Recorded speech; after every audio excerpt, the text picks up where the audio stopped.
Thank you so much for being here today. Before we dive in, I want to take a moment to express my gratitude. Thank you for watching. Thank you for caring enough to understand what's happening to our children, and thank you for being open to change. The book we're about to explore, The Anxious Generation, How the Great Rewiring of Childhood is Causing an Epidemic of Mental Illness by Jonathan Haidt, is not just a book about kids. It's a mirror to society, to parents, to teachers, to all of us who grew up before the smartphone era and now wonder what happened to childhood. By the end of this video, you'll understand the forces shaping today's young minds, how our culture has quietly but radically changed, and what we can do to heal the anxiety epidemic that's gripping an entire generation. So settle in, let's go deep, and don't forget to like, share, and comment at the end to spread this vital message. When Jonathan Haidt calls this moment in time the Great Rewiring, he's not exaggerating. He means that the literal wiring of young brains, their synapses, their habits, their emotional reflexes, has been transformed in less than a decade. Childhood, which used to happen mostly outdoors, in neighborhoods, in schools and playgrounds full of laughter, fights, adventure, and mischief, has moved indoors and online. Kids used to learn by doing, falling, failing, and getting back up. Now, they learn by scrolling, watching, liking, and comparing. What used to be a world of faces and voices is now a world of screens and feeds. And with that shift came an invisible but devastating consequence: a collapse in mental well-being. The first major idea Haidt explores is that mental illness among adolescents, especially depression and anxiety, skyrocketed starting around 2012. That's the same time smartphones and social media became mainstream for teens. It's not a coincidence. It's a causal pattern that's hard to ignore. Before 2010, rates of depression and self-harm among teens were relatively stable. But after 2012, they rose dramatically, especially among girls. Suicide rates, which had been declining for decades, began to climb. It was as if an emotional earthquake shook the foundations of childhood, and no one quite understood why. Haidt suggests that we are living through the first generation of children raised primarily in the digital age, and that we failed to anticipate what constant connectivity would do to developing brains. When you hand a 10-year-old a smartphone, you're not just giving them a communication device. You're handing them an entire world, one filled with comparison, pressure, perfection, and performance. Kids no longer have time to be bored, to imagine, to build, to daydream. Every spare moment is filled with notifications, likes, or content designed to hijack their attention. And when the mind never rests, the soul starts to fracture. One of the most powerful lessons in the book is that children need play to develop properly. Real, unstructured, risky play. Play is not just fun. It's the laboratory of life. It's where kids learn to negotiate, to take risks, to get hurt, to comfort each other, to solve problems, and to discover their own limits. But modern parents, out of love and fear, have taken play away. We protect children from every physical danger while leaving them defenseless against psychological ones. We hover, schedule, supervise, and worry, while their inner worlds quietly shrink. Haidt shows that kids who play freely grow into adults who can manage fear and uncertainty, while kids deprived of play often grow up anxious and risk-averse. Another critical insight is that social media creates what he calls a social hurricane. It exposes children, especially girls, to relentless social comparison. Think about it. Adolescence has always been a time of self-consciousness, of wondering who you are and how others see you. But when that insecurity meets Instagram, TikTok, and Snapchat, it becomes amplified beyond recognition. Every post, every selfie, every like or comment becomes a vote on your worth. Girls, in particular, are hit hard because they tend to focus more on appearance, relationships, and approval. Social media turns those natural tendencies into traps. They curate their lives online, trying to appear flawless while feeling emptier inside. boys face a different kind of danger. While girls are often consumed by social media, boys are more likely to retreat into video games and online worlds. Many become isolated, spending hours gaming instead of socializing in real life. While gaming can be enjoyable in moderation, too much of it replaces real-world mastery and achievement with virtual success. A boy who wins in Fortnite feels a sense of accomplishment, but it doesn't translate into real-world skills or confidence. Over time, motivation wanes and loneliness sets in. Haidt calls this a kind of digital cocooning, where kids hide in virtual comfort zones and forget how to engage with reality.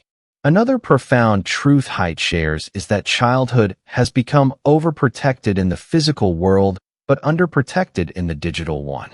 We've made playgrounds safer, neighborhoods quieter, and schedules more structured.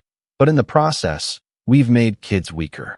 And then, without thinking, we hand them devices that expose them to bullying, exploitation, pornography, and addictive algorithms.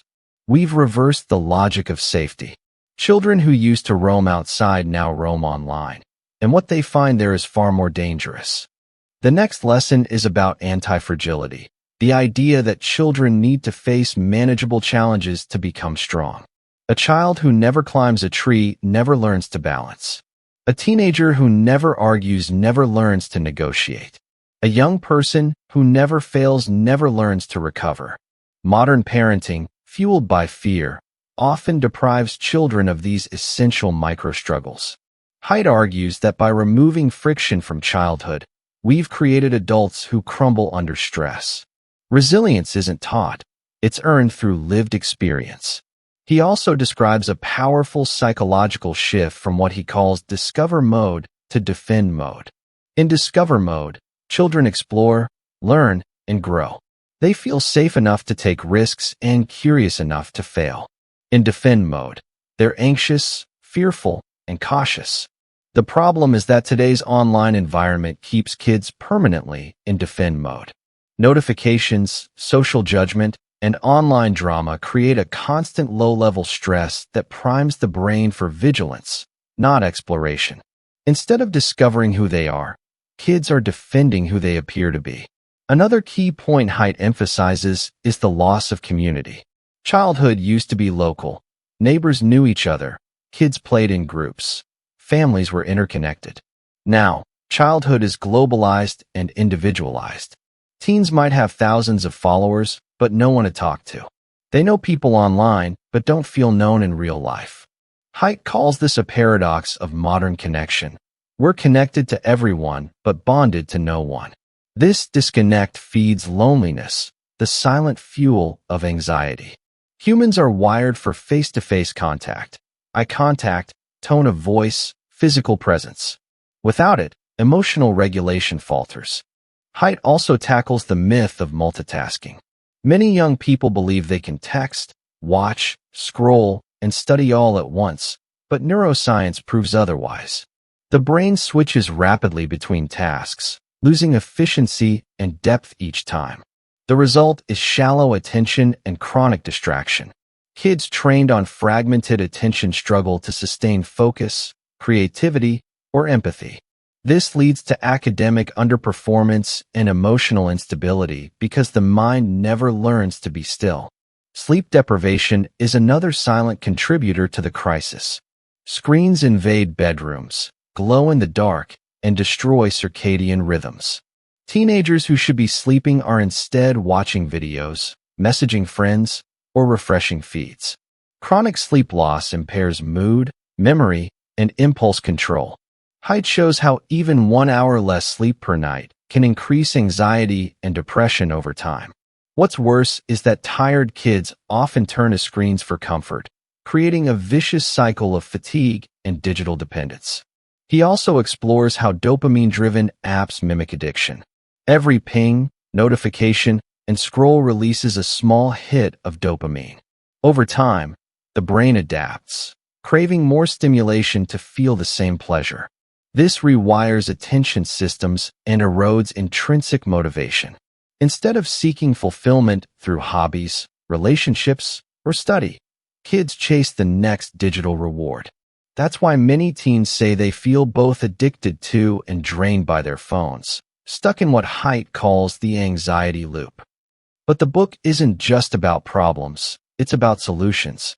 Haidt offers 4 core principles to rebuild childhood. First, delay smartphones as long as possible.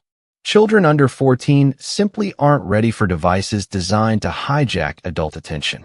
Second, delay social media until at least age 16, when kids have developed stronger identities and emotional regulation. Third, make schools phone-free zones, restoring focus and human connection. And fourth, give kids real-world independence. Let them walk to school, play outside, make mistakes. These simple norms can restore balance, but only if entire communities agree.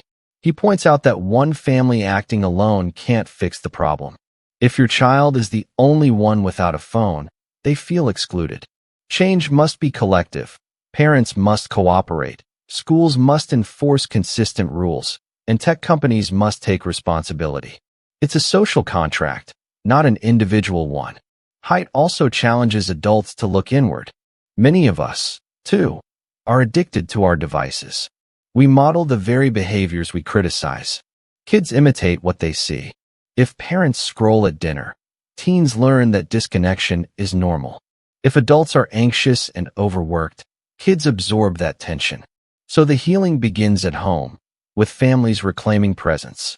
Put the phones away at meals. Create screen-free hours. Talk, play, walk, and listen. The antidote to digital anxiety is analog connection. He urges educators to rebuild schools as sanctuaries of focus and growth. Classrooms need to protect attention like a sacred resource. Teachers should teach deep reading, conversation, and reflection, skills that the digital world erodes. He believes that reforming education around human strengths, not digital convenience, will give kids the tools to thrive in both worlds. The cultural implications run deep. Haidt warns that if this generation grows up anxious, distracted, and disconnected, democracy itself suffers. Empathy declines when people don't read faces. Civility declines when people argue online instead of in person. Truth becomes subjective when attention replaces reasoning. To restore social trust, we must restore childhood. Throughout the book, Haidt returns to the idea that happiness requires belonging and purpose, things screens can't provide. True well-being comes from relationships, mastery, contribution, and love. These arise through experience, not consumption. Children need to build, fail, comfort, argue, reconcile, and grow together in the real world. The digital world offers endless stimulation, but no fulfillment. One of the most moving parts of the book is Haidt's optimism. He believes that change is possible and that society can course-correct. Parents around the world are already forming alliances to delay smartphones. Schools are banning devices and seeing immediate improvements in attention and behavior. Communities are reviving play-based learning and outdoor education. The revolution begins not with technology bans, but with cultural courage. The courage to say no to convenience and yes to connection. The deeper message is timeless. Kids are not fragile. They are strong when given the chance to be. The human brain evolved for exploration, cooperation, and resilience. When we trust children with responsibility and risk, they grow. When we protect them from life, they shrink. Haidt invites us to rediscover trust in our children, in each other, and in the power of the human spirit. As we close this long exploration, think about what this means for you. How often are you truly present? How often do you look someone in the eye without distraction? How often do you create boredom, the fertile soil of creativity, in your day? If we want to raise strong, calm, joyful children, we must first become strong, calm, and joyful adults. Thank you for being part of this journey through the anxious generation. If this conversation moved you, please like this video, share it with friends, and comment below with your thoughts. What resonated with you most? How can we all take small steps to restore balance in our homes and communities? Your engagement helps this message reach more people and inspires a movement toward healthier, happier childhoods. Thank you again for watching. And remember, the change begins with us.